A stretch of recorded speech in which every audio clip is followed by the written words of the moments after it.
Good evening friends, miracle mind English में आपका स्वागत है। हम इंजॉय कर रहे हैं हमारा सेशन 10 का डोज लगेगा रोज, और ये 10 का डोज लगेगा रोज का नेक्स्ट डे है। और हम आज फिर से 10 नए वोकैब लेंगे और उनका कंप्लीट एनालिसिस करेंगे। तो चलिए बढ़ते हैं हमारे सेशन की तरफ और लेते हैं आज का पहला वोकैब। और हमारा आज का पहला वोकैब है down right, DOWNRIGHT। Down right is an adjective, यह एक एडजेक्टिव होता है and its meaning is straight forward. Straight forward, आप जो सीधी बात करता हो, जिसमें किसी भी प्रकार का कपट नहीं हो, उसके लिए यूज किया जाता है। हिंदी में बोलते हैं निष्कपट। सो डाउन राइट का जो हिंदी हो जाएगा वो हो जाएगा निष्कपट। इसके जो सिनोनिम होंगे वो होंगे फ्रैंक, या आप बोलेंगे फोर्थ राइट, या आप बोलेंगे outspoken. Frank, fourth right and outspoken इसके सिनोनिम्स हो जाएंगे। सो इसे सेंटेंस में समझते हैं। Her common sense and downright attitude to life surprised everybody.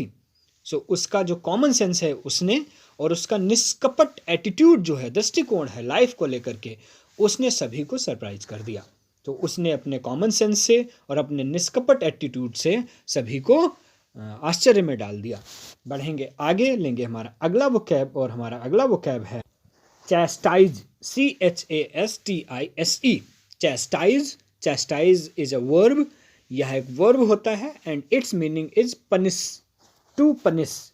किसी को दंड देना, पीटना या सजा देना के केस में यूज किया जाता है चैस्टाइज। सो इसके दूसरे सिनोनिम हो जाएंगे स्कोल्ड, या आप कहेंगे रिब्यूक, या आप कहेंगे कैस्टिगेट, CASTIGATE। कैस्टिगेट भी इसका सिनोनिम हो जाएगा, रिब्यूक सिनोनिम होगा, स्कोल्ड सिनोनिम होगा, और पनिश भी इसका सिनोनिम हो जाएगा। सो हिंदी में दंड देना, पीटना या सजा देना। सो इसे सेंटेंस में समझते हैं। Mohit was chastised for his unruly behaviour. So Mohit को दंडित किया गया, पीटा गया उसके अनरूली मीन्स बिना नियम वाले बिहेवियर को लेकर के।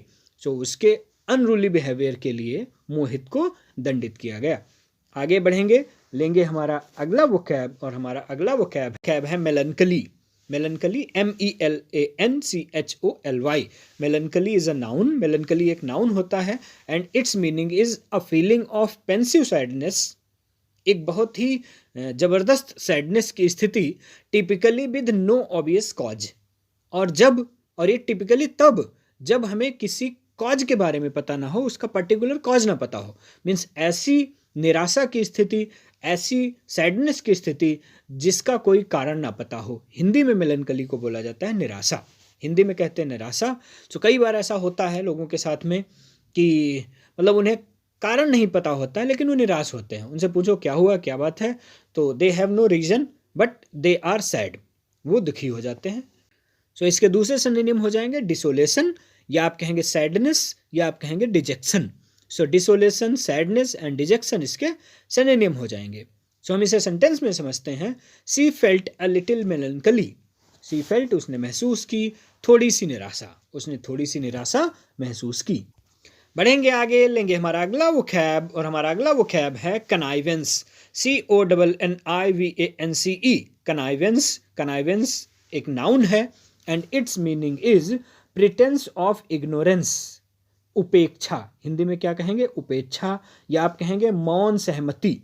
जब कोई प्रिटेंस ऑफ इग्नोरेंस मीन्स कोई दिखावा कर रहा हो, क्या करने का, किसी चीज़ को इग्नोर करने का, तो उसको बोलेंगे उपेक्षा। कहते हैं उपेक्षा कर रहे हो, हमें आपसे अपेक्षा नहीं की थी कि आप हमारी उपेक्षा करेंगे। या आप इसको बोलते हैं मौन सहमति, जब मौन रूप से किसी भी चीज़ पे मुहर लगाई जाती है या सहमत हुआ जाता है, तो वहाँ पे भी कनाइवेंस का यूज किया जाता है। तो इसका सिनोनिम हो जाएगा ओवरलुक, नज़रअंदाज करना। सो हम इसे सेंटेंस में समझेंगे। The breach of law has taken place with the connivance of officers.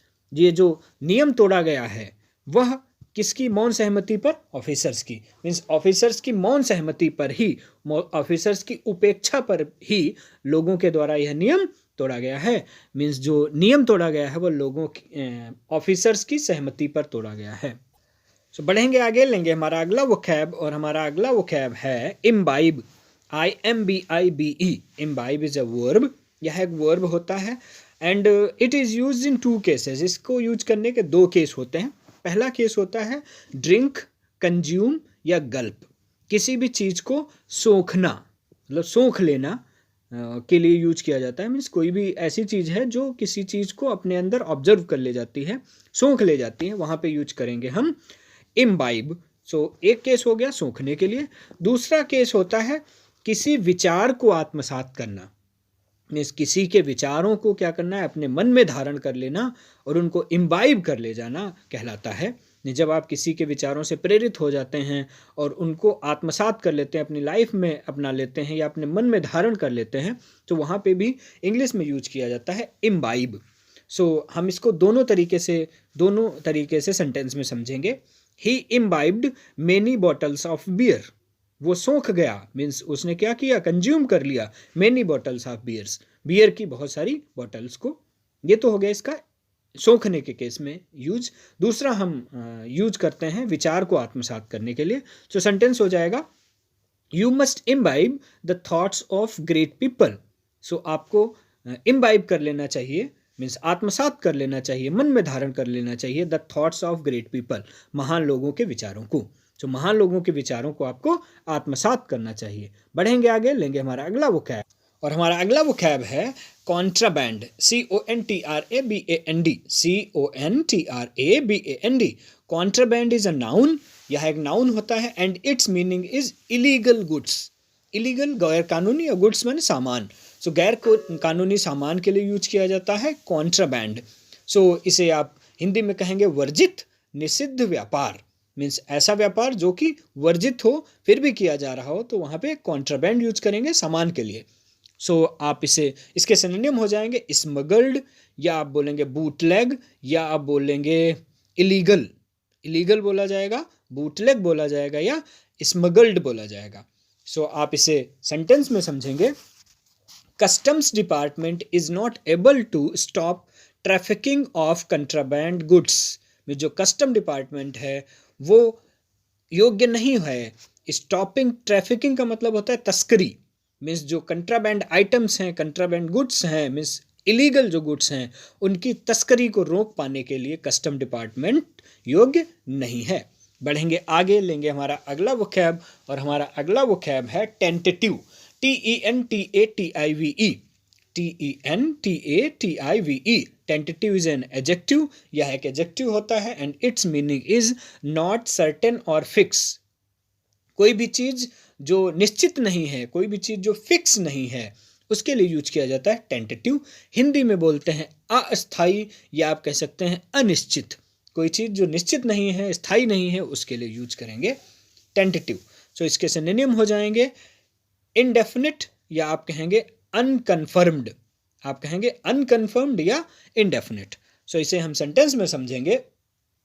They gave a tentative date of exams. उन्होंने एक अस्थायी दिनांक दी, डेट दी ऑफ एग्जाम्स, मीन्स एग्जाम्स के लिए। एग्जाम्स के लिए एक अनिश्चित डेट दे दी गई है। आगे बढ़ेंगे, लेंगे हमारा अगला वोकैब, अगला वर्ड, और हमारा अगला वर्ड है काउंटरमैंड। COUNTERMAND। काउंटरमैंड। काउंटरमैंड एक वर्ब होता है, and its meaning is revoke, और स्पेशली एन ऑर्डर। किसी भी ऑर्डर को वापस ले लेना, हिंदी में बोला जाता है प्रत्यादिष्ट करना। मीन्स कोई भी ऑर्डर दिया गया है, कोई भी आदेश दिया गया है, और फिर क्या किया गया, उसको वापस ले लिया गया। मीन्स आदेश देने के बाद में उसे वापस जब कर लिया जाता है, तब वहाँ पे यूज किया जाता है काउंटरमैंड। सो इसके दूसरे सिनोनिम हो जाएंगे रिकॉल, या आप कहेंगे डंप, या आप कहेंगे रिवर्स। मीन्स रिकॉल मीन्स भी दोबारा बुलाना होता है, डंप मीन्स डाल देना होता है, रिवर्स मीन्स वापस ले लेना होता है, उल्टे घूम जाना होता है। सो हम इसे सेंटेंस में समझेंगे। He has been countermanded from election for overspending in elections. He has been countermanded, उसे क्या कर दिया गया, प्रत्यादिष्ट कर दिया गया, उसे बाहर निकाल दिया गया। फ्रॉम इलेक्शन, इलेक्शन से, चुनाव से। For overspending in election, क्योंकि उसने चुनाव में बहुत ज़्यादा खर्च कर दिया गया था। एक लिमिट होती है खर्च करने की, उस लिमिट से ज़्यादा जब खर्च कर दिया उसने, तो उसे चुनाव से निकाल लिया गया। मीन्स उसका जो नॉमिनेशन था उसको कैंसिल कर दिया गया। सो अगला वोकैब है परपट्रेट। PERPETRATE। परपट्रेट। परपट्रेट इज अ वर्ब, यह एक वर्ब है and its meaning is carry out और कमिट अ क्राइम, मीन्स आगे ले जाना या करना एक अपराध को, मीन्स एक अपराध को आगे ले जाना या अपराध करने के लिए यूज किया जाता है। परपेट्रेट हिंदी में बोलते हैं पाप करना, जब कोई भी व्यक्ति पाप करता है तो उसके लिए यूज किया जाता है परपेट्रेट। सो इसके दूसरे सिनोनिम हो जाएंगे सिन, या आप कहेंगे ब्लेमिस, या आप कहेंगे इन्फ्लिक्ट, INFLICT, इन्फ्लिक्ट हो जाएगा, ब्लेमिस हो जाएगा। ये सिन जो है वो पाप करने के या परपेट्रेट के सिनोनिम हो जाएंगे। सो इसी से अगला वर्ब बन जाता है, अगला इसका जो नाउन है वो बन जाता है परपेट्रेटर, PERPETRATOR। परपेट्रेटर का मतलब होता है अत्याचारी या पापी। सो हम परपेट्रेट को सेंटेंस में समझते हैं, the man were planning to perpetrate a robbery, means जो व्यक्ति हैं, बहुत सारे व्यक्ति हैं, मेन लिखा हुआ है ना, so the men were planning to perpetrate a robbery, means आदमी जो हैं वो प्लान कर रहे थे एक रॉबरी को अंजाम देने के लिए, मीन्स रॉबरी का पाप करने के लिए वो प्लान कर रहे थे। आगे बढ़ेंगे, लेंगे हमारा अगला वोकैब, और हमारा अगला वोकैब है कोलोक्वियल, COLLOQUIAL, कोलोक्वियल।